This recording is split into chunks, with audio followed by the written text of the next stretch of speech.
James and Jude don't call Jesus God. You want to bet they do? Go to James 1:1. James, a bondservant of God, Theos, and of the Lord, Jesus. Oh, man. Where's Jesus?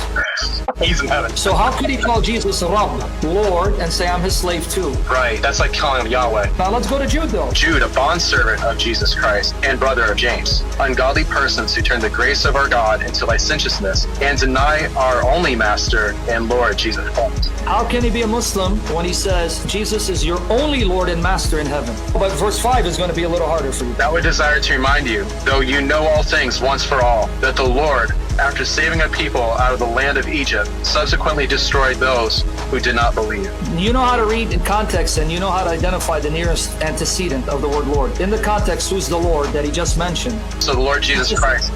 Because he said he's the only Lord. So if he's the only Lord, then who's the Lord that he's mentioning in verse 5? So he's saying like the fire in the cloud was Jesus, basically. Oh yeah, and he agrees with Paul. And let me give you further proof of that. Did you know that the oldest Greek copies of Jude have the word Jesus instead of Lord in verse 5? That's why if you have a footnote in your NSB, it should tell you that or Jesus, because the earliest copies of Jude read Jesus.